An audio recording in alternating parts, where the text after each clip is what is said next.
Əziz qardaşlar, dəyərli müsəlmanlar, bugünkü xütbəmiz milli lider və böyük missiya mövzusunda olacaqdır.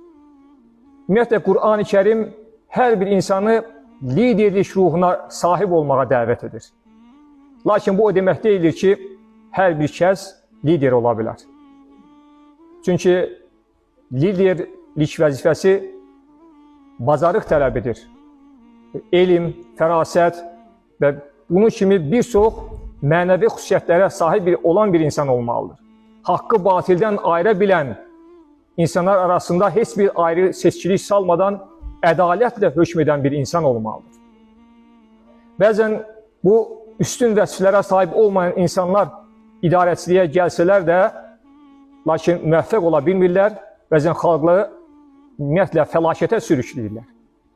Bu vəzifənin nə qədər ağır və məsuliyyətli olduğunu bildirən ən gözəl nümunə Həzrət Ömər radiyallahu anhın xəlifəliyinin son dövründə baş verən hadisədir ki, Həzrət Ömər radiyallahu anha təklif edirlər, oğlun Abdullahı xəlifəliyə keçirək, o isə mən ailəmdən heç kimsənin bu vəzifəyə gətirilməsini istəmirəm demişdir.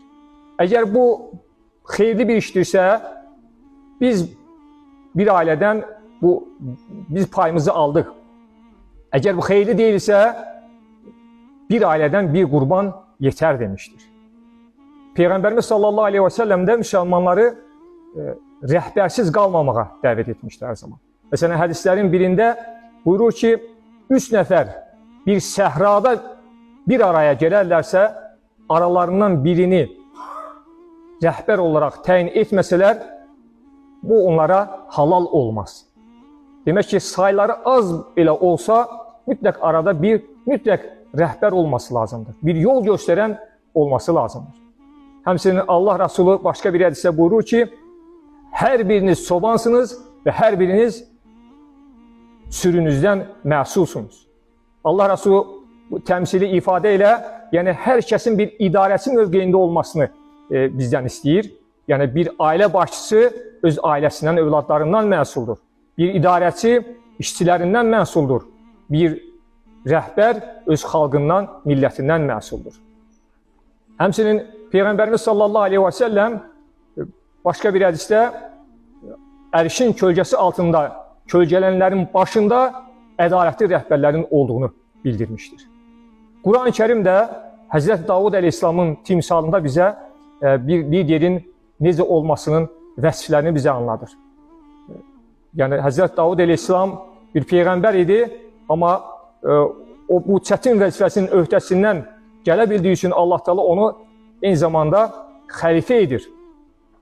Qur'an-ı Kərim Həzrət Davud əleyhissalamın ilk dəfə Calutu öldürməsindən bəhs edir. Calutun ordusu həqiqətən çox güclü silah-sursatla təchiz olunmuş, bacarıqlı bir ordusu sayıca etibarilə həqiqətən çox idi. Talutun ordusu isə nisbətən zəif və silah-sursat baxımından da olduqca zəif idi. Əgər Amalika xalqı, yəni müşrik Amalika xalqı İsrail oğullarına qalib gəlsəydi, din adına heç bir şey ortalıqda qalmayacaq. Odur ki, İsrail oğulları dua edirlər və bu duanı Allah Teala Quranda belə ifadə edir. Rabbana afriq aleyna sabra və səbbit əqdəmənə və ansurna aləl qavmil kafirin. Ya Rəbbi, bizim ayaqlarımızı sabit qədəm et, möhkəmləndir və bizi kafir qövmə qarşı yardım et bizə. İsrail oğulları iman gücü ilə Calutun ordusuna baxmayaraq ki, sayca az idilər, qalib gələ bilirlər. Və burada Calutun böyük bir sərkərdə olmasına baxmayaraq, iri cüssəli və döyüş taktikası olan təcrübəli bir insan olmasına baxmayaraq, Həzrət Davud əleyhissalam onun qarşısına çıxır. Halbuki Davud əleyhissalam görünüş baxımından ona nisbətən zəif və döyüş taktikası olmayan bir insan, çobanlıqla da məşğul olan bir insan idi. O döyüşə zirehsiz girir. Sadəcə vadidən topladığı daşlarla sapandını götürür və sapandına daş qoyaraq Caluta atır. O daş Calutun başına dəyir və yerə yıxılır. Davud əleyhissalam dərhal qaçaraq onun qılıncını götürür və onun başını kəsir. Dolayısıyla burada Hz. Davud Aleyhisselamın bir lider kimi, bir rəhbər kimi necə cəsarətli olmağın vacib olduğunu göstərir bizlərə. Yəni bir lider, bir rəhbər cəsarətli olmalıdır. Belə vəziyyətlərdə çıxış yolu axtarıb tapa bilməyi bacarmalıdır. Uca Allah xutbəmin girişində oxuduğum Sad surəsinin 26-cı ayəsində buyurur ki: "Ya Davudu, inna ja'alnaka xalifatan fil ard." Ey Davud, biz səni yer üzərinə xəlifə etdik. Fahkum beynən nasi bil haqq. İnsanlarla haqq üzrə hökm ver. Nəfsin istəklərinə tabi olma. Əgər nəfsin istəklərinə tabi olsan, bu səni Allahın yolundan azdıra bilər. İnnellezine yedilluna an sabilillahi lahum azabun şedidun bima nasu yevmal hisab. Kim ki nəfsin istəklərinə tabi olarsa, onu Allahın yolundan azdırar. Ahirət gününü, hesab gününü unutduqları üçün onlar üçün böyük bir əzab vardır. Allah Teala Davud Aleyhisselamın timsalında bizlərə mesaj verir. Əgər idarəçisinizsə, ədalətlə hökm edəcəksiniz. Nəfsinizin istəklərinə tabi olmayacaqsınız. Belə olarsa, bu sizi Allahın yolundan uzaqlaşdırmış olar. Həmçinin ayədə önəmli bir məqam ondan ibarətdir ki, onlar hesab gününü unutduqları üçün buyurur. İnsan hesab gününü unutduğu zaman, əlbəttə ki, nəfsinə tabi olar, ancaq öz istəklərinin arxasında gedər. Həmçinin Sad surəsinin 20-ci ayəsində də Rəbbimiz buyurur ki: وَآتَيْنَاهُ الْحِكْمَةَ وَفَصْلَ الْخِطَابِ. Biz ona, yəni Davud Aleyhisselama hikmət bəxş etdik, eyni zamanda haqqı batildən ayırma bacarığı, söz qabiliyyəti verdik. Məşhur müfəssir İbn Aşur fasl el-xitab ifadəsini belə təfsir edir ki, yəni elə bəlağatlı bir danışan, nitq söyləyən insandır ki, onun o söz söylədiyi zaman artıq izaha ehtiyac duyulmur.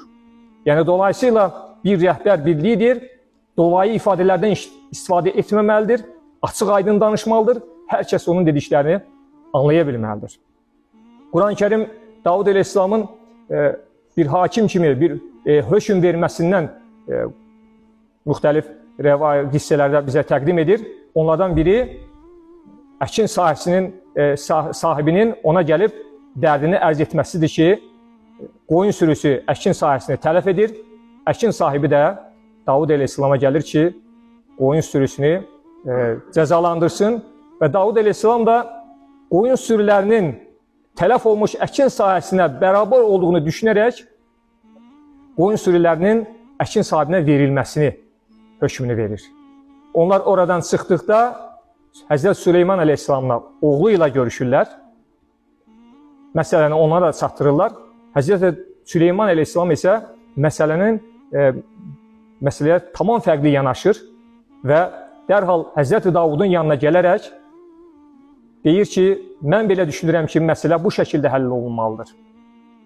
Tələf olmuş sahənin sahibi qoyun sürülərini almalıdır və qoyunların südündən və yunundan istifadə etməlidir. Eyni zamanda qoyun sahibi əkin sahəsini tam tələf olunmamış vəziyyətə gətirənə qədər o burada çalışmalıdır. Və məsələnin bu şəkildə ən doğru həllinin bu olduğunu görən Həzrət Davud Aleyhisselam onun təklifini qəbul edir. Mən hökm vermişəm, mən rəhbərəm, mən dediyim olmalıdır, hər kəs mənim dediyimi dinləməlidir şəklində yox, istişarə nəticəsində, məşvərət nəticəsində qəbul olunan hökmü qəbul edir və o qərarı verir. Və təbii ki, dəyərli qardaşlar, liderlik, idarəçilik insanın nəfsinin istədiyi, tələb etdiyi bir şeydir. Lakin dinimiz, əgər bir insan o vəzifəni bacarmırsa, onun öhdəsinə götürməyin ona qadağan olduğunu bildirir. Peyğəmbərimiz sallallahu aleyhi və səlləm bir hədisdə buyurur ki, siz rəhbərlik üçün, idarəçilik üçün can atacaqsınız. Lakin bu qiyamət günü sizin üçün bir peşmanlıq vəsiləsi olacaqdır. Dinimizə görə bir şəxs özündən daha layiqli bir idarəsi varsa, onun önünə keçməməlidir buyurur. Yox, əgər ondan daha layiqlisi yoxdursa bu vəzifəyə, o zaman Həzrət Həzrəti Yusuf əleyhissalam kimi vəzifənin öhdəsindən gələ biləcəyini söyləyərək idarəçilikdə iştirak edə bilər. Və İslam alimləri bütün bunlardan yola çıxaraq demişlər ki, bir rəhbər, bir liderə olması vacib olan xüsusiyyətlər bunlardır. Sağlam ağıl sahibi olmalıdır, qabiliyyət sahibi olmalıdır, elm sahibi olmalıdır, əfv etmək bacarığı olmalıdır, bəsirət sahibi olmalıdır. Təbii ki, məşvərət edə bilməyi bacarmalıdır. Əziz qardaşlar, Allah Teala heç bir zaman insanları tək buraxmamış, onlara yol göstərən insanlar göndərmişdir. Bu bəzən peyğəmbərlər olur, bəzən elm sahibləri olur, bəzən isə Allah Teala xalqı qaranlıqdan çıxaran, onları işığa aparan liderlər olur.